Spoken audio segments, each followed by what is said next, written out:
NBA Today.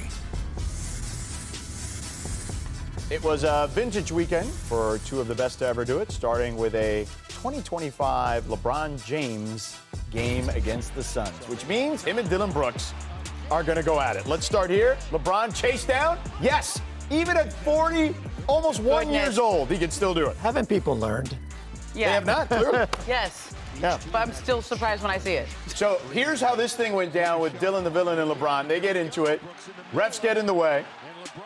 I mean, this has been going on since Dillon was in Memphis and they played that playoff series. And I always wonder, why LeBron lets him get under his skin, because he always does.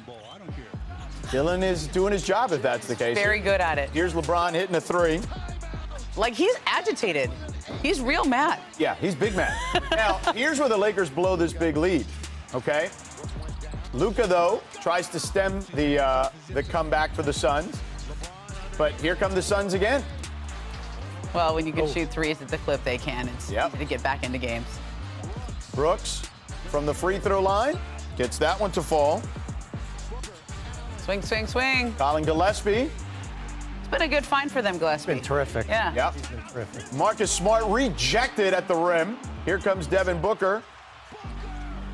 He misses, gets it back, finds Dillon the Villain. You know who? LeBron hits him. He wants a foul. Then he gets in LeBron. Right up in LeBron's face. Bumps him. Dillon gets thrown out. Second tee. Yep. LeBron misses the first technical. Oh, when he missed that, I really thought they were going to lose. Yep, but LeBron hoists this one. Is that a foul? Is it a foul? Booker did not think so. There was a swipe. How much contact was there? LeBron Missed the first one, though. missed It was the a little first, tight. gets the other two. Is that a foul? One more look for the Suns. LeBron and the Lakers escape. They had us looking through today's thread post. Content creator Rush posted, Lakers are now 9-0 this season in clutch games. Which is why they are near the top of the standings. Yeah, fans, don't forget to keep the conversation going on Threads. You can scan the QR code and jump into the conversation. So, Bobby, does the Lakers' record in clutch time pass the eye test? Was that an asterisk next to that Laker number there? Because I thought that game was an asterisk yesterday. Because although we counted as a clutch win, you were outscored 17-5 in the last 4 minutes of this game. You couldn't get a bucket with LeBron and Luka on the court. You had a 99.9% chance of winning when you're up 14, and you're lucky that you did not lose that game here. So I wouldn't, I guess by what the stats say, I guess that's a clutch win. I wouldn't define that as a clutch win. I think they're very fortunate that they were able to win it. They did enough. A lot had to kind of go wrong, but I think you saw the impact that, similar to what we saw Victor on Saturday, the impact of Dillon Brooks to agitate LeBron throughout this game almost cost the Lakers a win there. I mean, I know Dillon gets kicked out of the game. They get a free throw at the end. LeBron misses that free throw. But I think his impact on the Suns can't be understated. He has been everything they needed. They get toughness out of him. They get an edge. They get competitiveness. And the fact that he can still get LeBron this mad and throw. I mean, LeBron played well in this game. This wasn't Dillon throwing him off his game, but he took a lot of energy out of him. And I think he fired up the Suns to get back in this game. Plus, he shot the ball well. I was watching this game on the Lakers broadcast here in L.A., and I thought Stu Lance made a great comment about LeBron and that interaction with the official. He needed to be very careful there because he could have gotten teed up or worse, thrown out of the game. Steph and company coming out. Now watch this pregame. I mean, this is insane. I mean, that's how you tear. That is not AI generated. That is real. Absolutely. Is that a new thing for him in his pregame warm-up? Yeah. Worried about the rotators. I've been there when he's done it twice. Here's oh, my gosh. Curry from three, of course. And then early the first. Pat Spencer. They swing it. There's Curry again from the top. And a couple minutes later, as we get ready to go to the third quarter, Curry with the crossover on Rudy. Oh, he loves doing that. And then the finish gets the really bump, too. Didn't get the call, though. A little over 2 minutes left, the fourth. Warriors. Curry, another three. Warriors now up one. Less than 30 seconds to go. T-Wolves up to Julius Randle. He'll find Dante DiVincenzo with a quick trigger. Warriors lose despite Curry's 39 points, 127 to 120. Now let's go to Sunday. Curry and the Warriors facing off against the Trailblazers. We'll start early in the third. But look, Portland is 3-0 against the Warriors this season, and they win games because they force an average of 19 turnovers a game in those. But the one thing they don't do well, they don't shoot well three-point wise. Correct. Yeah, well, Curry continues his flurry in Portland. Here's Curry. Again. I mean, That contested. is amazing. Doesn't matter. Try that at home. Yeah.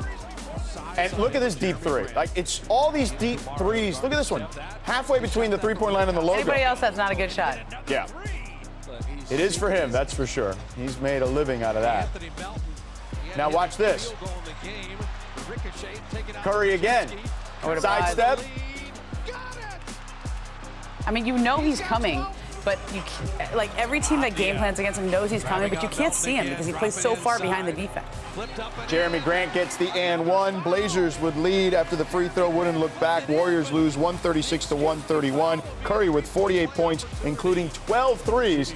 Here's Steve Kerr, not happy after the game. So we got to find a way to connect the game. That's my job. I'm not doing my job well this year. We're 13-14. We have enough talent to be much better. We're losing all these close games. So I got to find a way to help these guys. Steph went for 48, but he didn't get a lot of help on the offensive end as he scored 3 times as many points as any other Warrior.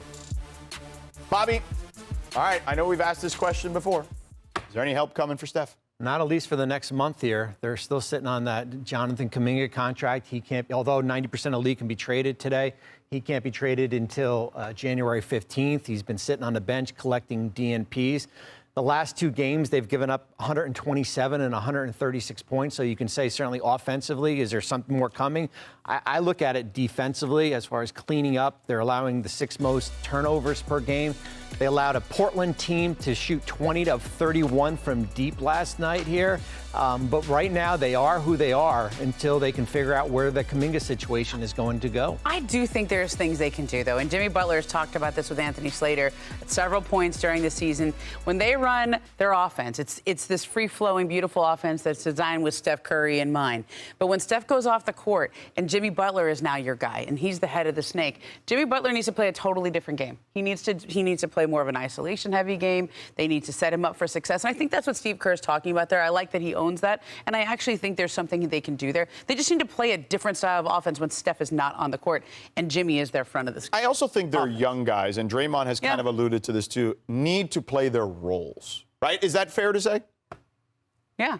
I think that's fair. I mean, Kuminga is the kind of guy that you would need in a game like this against Portland. Portland has a lot of young, long, athletic guys on the perimeter. They have been averaging 19 turnovers a game in these 3 wins against the Warriors. That's a lot, but it's also just a little bit more than what the Warriors have been doing in every single game. They're averaging 16 turnovers a game, and that's things that you can correct. Yeah.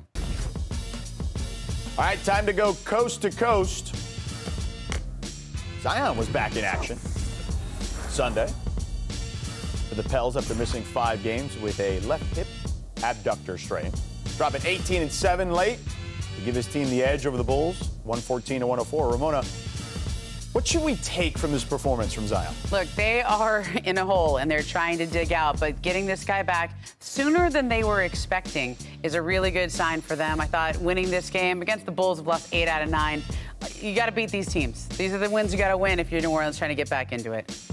All right, let's move on to Charlotte, where they were taking on Cleveland.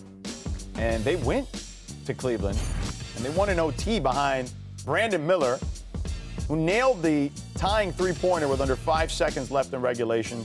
Hornets completely shut out the Cavs in OT. Bobby, what's the biggest issue with Cleveland? Well, they certainly have injuries right now with Evan Mobley and Max Strus and Sam Merrill. My concern is with Darius Garland, who's back on the court, still dealing with that injury and working himself back in. 30% from the field, 28% from 3. Just doesn't look like himself right now.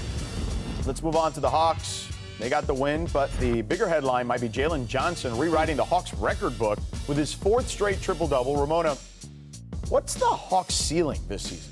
Well, it's going to depend on how they reintegrate Trae Young when he comes back in a little bit. They just provided an update on him, saying he's nearing a return. Jalen Johnson, with all those assists, is going to be in that role when Trae comes back.